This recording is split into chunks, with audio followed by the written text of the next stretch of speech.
Hello guys, welcome back to my channel.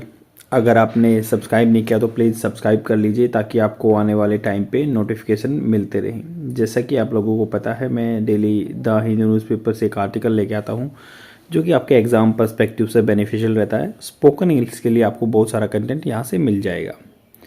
जैसा कि आपको पता है, एग्ज़ाम में हमेशा क्वेश्चन यहीं से फ्रेम होते हैं और आपके मेंस आंसर राइटिंग के लिए बहुत ही रेडीमेड आंसर रहता है। इसको जस्ट आप कॉपी एंड पेस्ट वाला हिसाब है। यहाँ से कॉपी करोगे, आप अपने एग्जाम पेपर में पेस्ट कर दोगे, automatically you are going to get like enough amount of marks in the examination. Article लिखा गया है, एक मनोरंजन नाम के साइंटिस्ट है, इंफॉर्मेशन साइंटिस्ट थे ये, who retired recently from the Indian institute of science Bengaluru. ये बहुत ही प्रोमिनेंट इंस्टीट्यूशन है साइंस के फील्ड में, IISc। उन्होंने लिखा है कि रॉन्ग कुक्स, मतलब कुक की सिंबलाइज किया है साइंटिस्ट को कुक की तरह, जैसे शेफ बोलते हैं, खाना बनाते हैं जो स्पॉइलिंग होता है, ख़राब कर रहे हैं द साइंटिफिक ब्रोथ क्या होता है? ग्रेवी। जैसे जो सब्जी में ग्रेवी होती है उसको ब्रोथ भी बोलते हैं, एक इंग्लिश टर्म में ग्रेवी को। तो यहाँ पे ग्रेवी को ब्रोथ बोलते हैं। तो वो कह रहे हैं कि साइंटिफिक ग्रेवी को ख़राब कर रहे हैं, the wrong cook spoiling the scientific broth. इसमें जो भी कंटेंट दिया उसको मैंने सिंप्लीफाई फॉर्म करके लिख दिया ताकि आप अच्छे से कंप्रेंड कर सकें और चीज़ों को रिप्रेजेंट कर सकें, क्योंकि ultimate aim is to reproduce. आप यहाँ से सीखेंगे रिप्रोड्यूस ही करना अल्टीमेट एम होता है एग्जामिनेशन में या इंटरव्यूअर के सामने या किसी पब्लिक के सामने, वाइल ड्यूरिंग लाइक स्पोकिंग आप यू आर स्पीकिंग इंग्लिश। तो उस चीज़ पे ये ज़्यादा जोर देना चाहिए हमें। यहाँ पे बात की गई है कुछ ऐसे, इन इंडिया रिलीजन को ट्रीटेड किया जाता है as a sacred cow and a cash cow. तो ये इडियम यूज हुए हैं यहाँ पे, sacred cow, cash cow. In India धर्म को ट्रीट किया जाता है, माना जाता है, उस चीज़ को देखा जाता है, व्यवहार किया जाता है ए सेक्रेड काउ। इंडिया में रिलीजन को सेक्रेड काउ, पवित्र काउ का मतलब ये इडियम है भाई, जिससे कोई क्वेश्चन नहीं कर सकता।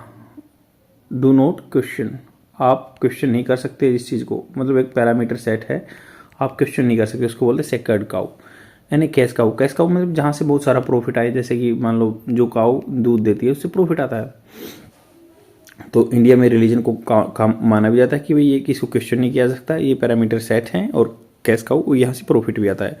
While science is seen as a cash cow, science को ऐसे देखा जाता है कि यहाँ से बेनिफिट लेते हैं maximum. Cash cow that also attains sacred status, कई बार क्या होता है वो समाज में की जो सोसाइटी में ट्रेडिशन चला होता है उसकी वजह से उसको स्टेटस भी मिल जाता है कैश काउ का, न वो उसको सेक्रेड काउ का, कि भाई ये साइंस की पैरामीटर है और अब इसकी एस्टेब्लिश चीज़ है। Science education is expected to make students intelligent and objective.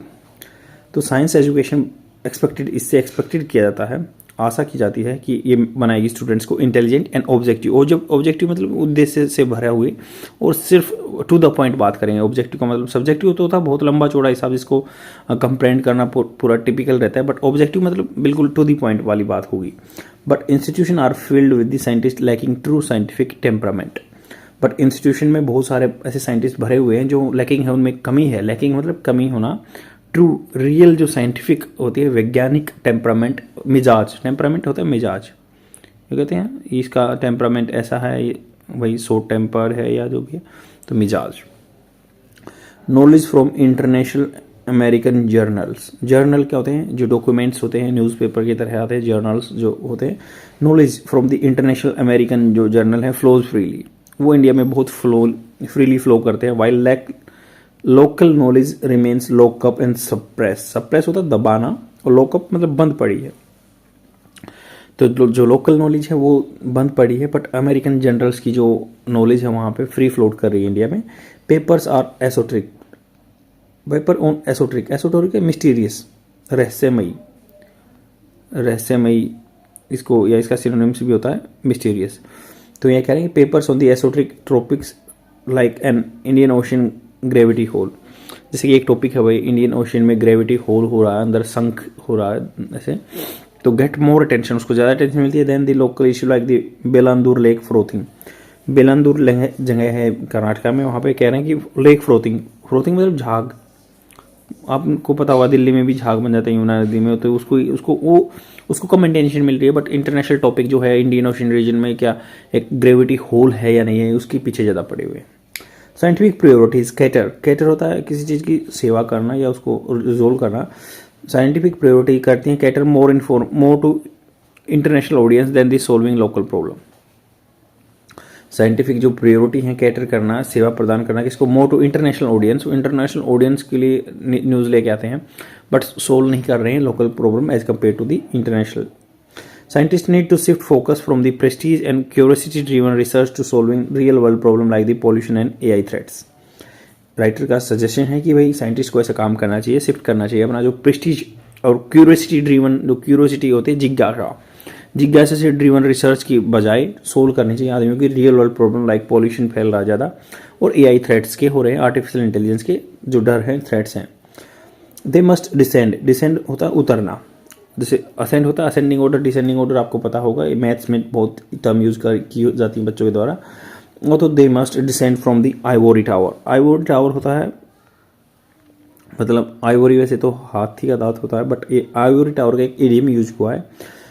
Ivory tower होता है कि किसी चीज़ को ज़्यादा मतलब चीज़ों को बहुत ही मतलब अलग से फैसिनेटिंग चीज़ें या किसी और देश में समझना बिल्कुल अलग लेवल में, of narrow academic pursuits to engage with this society needs. तो ये कह रहे हैं कि जो हमें चीज़ों को बहुत ज़्यादा इजी बना देते हैं आइवोरी टावर पे हैं, उनको उतरना चाहिए। नैरो एकेडमिक परस्यूट होता है प्रयास, जो प्रयास होते हैं, कोशिश होती हैं, तो उनको नीचे आना चाहिए। नैरो एकेडमिक, जो नैरो बिल्कुल कम डेफिनेशन होती है, बिल्कुल ईजी बना देते हैं ना चीज़ों को, आइवोरी टावर पे बैठे रहते हैं बस। और एकेडमिक परस्यूट्स, जो एकेडमिक पढ़ाई में प्रयास किए जाते हैं। टू एंगेज होता है लगन होना, किसी के साथ लगा हुआ होना।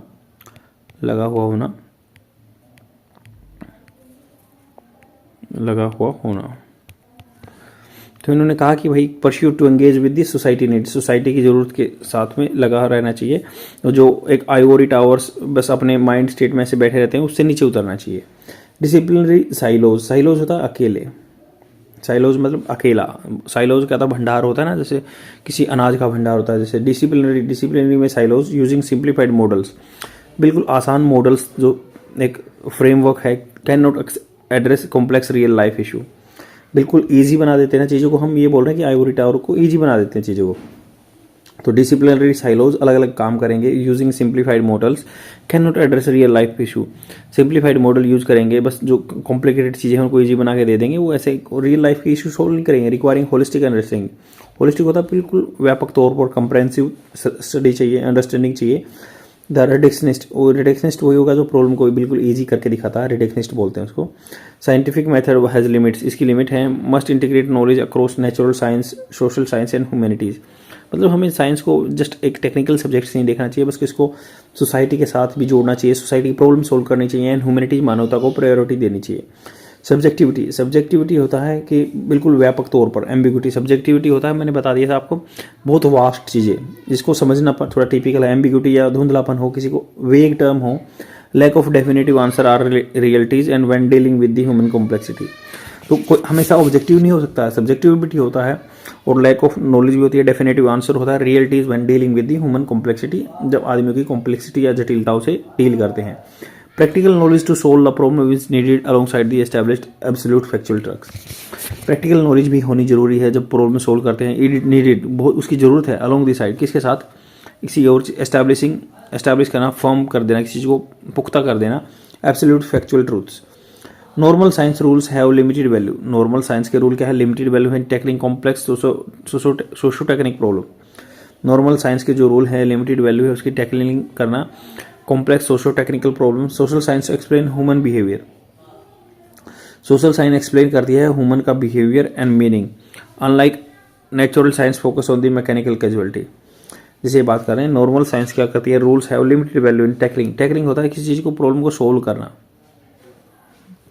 कह रहे हैं नॉर्मल साइंस के जो रूल हैं, कानून हैं, have limited has verb with third form present perfect tense, तो इसकी लिमिटेड वैल्यू रह चुकी हैं। इन टैकलिंग कॉम्प्लेक्स, जो कॉम्प्लेक्स जटिल होती हैं, सोशो की, समाज की जो होती हैं, टेक्निकल प्रॉब्लम रहती है, उसको सोल्व करने के लिए जो साइंस की है कम है। Social science explain human behaviour, social science पढ़ते हैं हम, वो ह्यूमन बिहेवियर को डिसाइड करती है, उसका मीनिंग, या अनलाइक नेचुरल साइंस, जो नेचुरल साइंस है फोकस ऑन मैकेनिकल कैजुअलिटी, जो सिर्फ मैकेनिकल की इशू होगा कि कोई फंक्शन में मशीनरी खराब होगी उसको ठीक करने में। बट सोशल साइंस की जो इंजीनियरिंग है वो that is very beneficial for this society, उसके लिए बहुत ही ज़रूरी है। ह्यूमैनिटीज़ वही होता है, ह्यूमैनिटीज सब्जेक्ट जो आर्ट्स या सोशल साइंस वगैरह ऑफर करते हैं, या जो हम एथिक्स पढ़ते हैं, the humanities offer strategies for addressing real world dilemma. Dilemma कहता है दुविधा, जो रियल वर्ल्ड की जो डायलेमा है वो ह्यूमैनिटीज ऑफर करती है, प्रदान करती है स्ट्रेटजिक प्लान, रणनीति है एड्रेस करने के लिए, एड्रेस होता है चीज़ों को रिजोल्व करने के लिए रियल लाइफ की प्रॉब्लम को। एम्बिग्यूटी, दुविधा चली रहती है, या कोई मतलब असमंजस में रहते हैं, या कोई चीज़ें क्लियर नहीं होती, इसको एम्बिग्यूस बोलते हैं। एम्बिग्यूटी एंड मोरल क्वेश्चन, या नैतिकता के क्वेश्चन होते हैं through the logical analysis. Logical मतलब कुछ रैशनल चीज़ें होती हैं जिनको तर्कसंगत बातें एनालिसिस करके, विवेचन करके एंड एथिकल डिबेट करके उन चीज़ों को सोल्व किया जा सकता है, खाली साइंस से नहीं किया जा सकता। Philosophy has engage with the medicine, philosophy जैसे जो होती है दर्शन शास्त्र बोलते हैं जिसको, has engage with the medicine, दवाई जो मेडिकल टर्म होती है उनके साथ कनेक्शन करके, business and social science on the practical ethical issue, इसको प्रैक्टिकल यूज़ किया जा सकता है, नहीं किया जा सकता। जैसे अभी बोलते हैं ना कि भाई जो मेडिसिन ट्रायल होते हैं पशुओं पे किए जाते हैं, दैट इज अनएथिकल, तो ऐसे कह रहे हैं फिलोसफी को, दर्शन शास्त्र को एंगेज करो मेडिसिन के साथ, बिजनेस के साथ, बिजनेस तो है ही क्योंकि दवाई वगैरह बेचते हैं, या सोशल साइंस के साथ प्रैक्टिकल एथिकल इशू में। Many complex debates have religious dimension, बहुत सारे जटिल प्रॉब्लम है जो डिबेट्स हैं, रिलीजियस डायमेंशन है उनकी। एक्सेसिबल मतलब सबकी पहुंच में होते हैं, वाया ह्यूमैनिटीज एनालिसिस, अगर ह्यूमैनिटी एनालिसिस करेंगे तो वो सबके एक्सेस हो जाएगा, वो बहुत सारी कॉम्प्लेक्स डिबेट्स हैं। Humanities produce qualitative knowledge, humanities जो चीज़ है वो क्वालिटेटिव नॉलेज होती है through the reasoning rather than the empirical testing. तो कह रहे हैं रीजनिंग होनी चाहिए, रीजनिंग तर्क संगत बातें होनी चाहिए, ऐसा नहीं है कि बस जस्ट एम्पेरिकल होता है, प्रैक्टिकल जो ट्रायल बेस पे होती है, मेडिसिन वगैरह टेस्टिंग होती है। बट हम अगर उसको ह्यूमैनिटीज़ को इन्वॉल्व कर देते हैं तो रियल जो चीज़ें हैं वो बाहर आके आते हैं, तर्क संगत है। कई कहते हैं ना कि इरेशनल चीज़ें हैं, अगर आप पशुओं को यूज कर रहे हैं आदमियों की हेल्थ के लिए, ये तो यही बात, इस चीज़ को कंसेप्ट लिया गया है। ओरल हिस्ट्री जैसे मौखिक जो बोलते हैं हिस्ट्री जो पुरानी है, आई विटनेस या आंखों देखी जो अकाउंट्स होते हैं, कोई अकाउंट्स क्या होता है यहाँ पे, वो अकाउंट सब्जेक्ट्स की बात नहीं हो रही है यहाँ पे, हो रही है आई विटनेस जो भी आपने चीज़ें देखी हैं, इवेंट कह सकते हैं यहाँ पे इवेंट। तो ओरल हिस्ट्री जो मौखिक किसी से सुनी हुई है, आपने सुनी सुनाई बातें, या आंखों से देखी हुई कोई चीज़ें इवेंट है, या आर्टिफैक्ट्स होता है जो आपके चीज़ें होती हैं, मूर्तियाँ वगैरह या जो भी है। ETC also address real problem, वो रियल प्रॉब्लम को सोल्व करती हैं। तो ये आपकी हिस्टोरी सब्जेक्ट्स को बता रहे हैं। आर्टिफैक्ट्स वगैरह आर्ट एंड कल्चर मिला आपको, या आपको देखे अकाउंट है, कोई किसी ने बताया है, ये एड्रेस करते हैं, रिजोल्व करते हैं रियल प्रॉब्लम्स को। इंटीग्रेटिव मॉडल, सबको साथ मिला के मॉडल एक तरीका, solving complex problems requires perspective from the diverse disciplines, अलग अलग डिसिप्लिन से पर्सपेक्टिव लेके आने हैं, अकेले नहीं है कि साइंस के बेस पे दे देंगे। Connections made between problem and theories and discipline and accumulated knowledge, connection establish करके एक लिंक बना के, मेड बिटवीन प्रॉब्लम के बीच में, थ्योरीज के बीच में, डिसिप्लिन के बीच में, एंड अकोमुलेटेड नॉलेज, अकोमुलेटेड जो इकट्ठी हो रखी है नॉलेज उसके लिए। Science exclude integrated knowledge beyond the scientific method, जो साइंस है एक्सक्लूड कर देती है, बाहर निकाल देती है इंटीग्रेटेड नॉलेज जो मिली हुई, इंटीग्रेटेड होता है किसी के साथ सम्मिलित हुई knowledge beyond the scientific method के। सोल्विंग रियल लाइफ प्रॉब्लम, जो रियल लाइफ की प्रॉब्लम है, रिक्वायर्स क्रिएटिविटी, उसके लिए क्रिएटिविटी होनी चाहिए। फ्लेक्सिबिलिटी, फ्लेक्सिबल ये होना चाहिए कि चीज़ों को एस्टैब्लिश कर सकें, मतलब लचीली होनी चाहिए, उसको ऐसे नहीं रिजिडिटी होनी चाहिए। तो सोल्विंग रियल लाइफ की प्रॉब्लम सोल्व करो, रिक्वायर उसके लिए क्या जरूरत है, क्रिएटिविटी, अलग से थोड़ा सा दिमाग, क्रिएटिविटी होना चाहिए। क्रिएटिविटी कैसे बनती है, नॉलेज से बनती है, नॉलेज को रियल लाइफ में इंप्लीमेंट करते हैं तभी क्रिएटिविटी आती है ना, कुछ अलग से क्रिएटिव करने का। क्रिएटिव होता है बुनाना, नया चीज़ बनाना। तो फ्लेक्सिबिलिटी होनी चाहिए, ऐसे नहीं रिजिडिटी, सबके जो व्यू पॉइंट्स को अकोमोडेट करना। ओपननेस बिल्कुल खुला होना चाहिए, लाइक इन आर्टिस्ट प्रोसेस, जैसे कोई कलाकार प्रोसेस करता है वैसे ही। क्वेश्चन उठाए जाते हैं, वेदर मतलब कि कहाँ Indian scientist have qualities needed to take on new roles and engaging with the society. Question उठाए जाते हैं कि भाई इंडियन साइंटिस्ट के पास क्या क्वालिटीज़ हैं जरूर जो चाहिए न्यू रोल निभाने के लिए, engage with the society. This includes, इसमें क्या सम्मिलित है, कोलैबोरेटिंग अक्रॉस डिसिप्लिन, अलग डिसिप्लिन के साथ कोलैबोरेशन करना है, सहयोग करना है। इन्वॉल्विंग सिटीजन को भी इन्वॉल्व करो। मैनेजिंग अनसर्टेनिटी, जो अनिश्चितता उसको मैनेज करो। थिंकिंग एब्स्ट्रैक्टली एंड डायलैक्टिकली, तो ये चीज़ें देखो, थिंकिंग सोचना एब्स्ट्रैक्ट होता है, एब्स्ट्रैक्ट फॉर्म में होता है कि जो रियल न होके एब्स्ट्रैक्ट फॉर्म में है। एब्स्ट्रैक्ट फॉर्म में जैसे उसके पास यस या नो फिलोसफिकल बातें होती हैं, डायलेक्टिकली होता है। जो आज कोई नॉलेज है वो लाखों पुराने टाइम तक आगे तक फॉलो होगी, उसको डायलेक्टिकली बोलते हैं। तो हाँ या ना question abstractly and dialectically. Scientist must recognise करना है, उनको रिकग्नाइज करना है, मानना है इस चीज़ को। डिफरेंट फॉर्म्स ऑफ नॉलेज, अलग अलग तरह की नॉलेज, लाइक ट्रेडिशनल हो रही है या लोकल नॉलेज है। इंस्टीट्यूशन को भी जैसे नीड टू इंसेंटिव होता है प्रोत्साहन देना for sharing knowledge beyond just publication के लिए नहीं, इंस्टीट्यूशन को थोड़ा सा प्रोत्साहन भी देना है, कुछ इंसेंटिव देने, पैसा वगैरह कुछ भी देना है कि भाई आप नॉलेज शेयर कर रहे हो। साइंटिस्ट को भी शुड हैव ह्यूमिलिटी, उनके अंदर भी मानवता होनी चाहिए। Learn from the past and others and to take a humanistic approach, और मानव सेंट्रिक जो ह्यूमनिस्टिक होता है, आदमी पे केंद्रित अप्रोच अपनाना चाहिए। They must let go insularity, insulation होता है मतलब बिल्कुल अलगाववादी वाला हिसाब नहीं होना चाहिए, अलग से नहीं। सुपीरियोरिटी, या हम सबसे सुपीरियर हैं। सेनेगल और स्वाड, सेनेगल होता है जैसे जो चोला एम्पायर ने, अभी आपको पता है कि ये नई पार्लियामेंट बिल्डिंग में भी इस्टेब्लिश की गई है। सेनेगल जो होती है तलवार टाइप में, जो जब ब्रिटिशर्स ने नेहरू जी को दी थी, वही सेनेगल बोलते हैं। स्वाड या तलवार वाला सिस्टम मतलब जो अपनी वीरता को दिखाता है। ऐसा नहीं है अपने आप को सुपीरियर माने और दूसरों जैसे नॉन ह्यूमैनिटी सब्जेक्ट से थोड़ा सा अलगाव रखें। उनमें क्या है, हार्मोनाइजेशन होना चाहिए, कोलैबोरेटिव होनी चाहिए। टू हार्नेस होता है फ़ायदा उठाना डाइवर्स नॉलेज को, अलग अलग तरह की नॉलेज को, मतलब साइंस को अलग अलग साइंस नहीं देखना चाहिए, और चीज़ों को भी इन्वॉल्व करना चाहिए। एड्रेसिंग होता है रिजोल्व करना नेबरहुड प्रॉब्लम, अपने आसपास की प्रॉब्लम जो है, by engaging with the citizen के साथ इंगेज होंगे। Other fields would be best thing, science dal roti for Indian science. तो ये अदर फील्ड्स की भी चीज़ों को रोल करना चाहिए। ये क्या सर्व करेगा, बेस्ट थिंग होगी साइंस की, दाल रोटी फॉर इंडियन साइंस के लिए दाल रोटी का काम करेगा।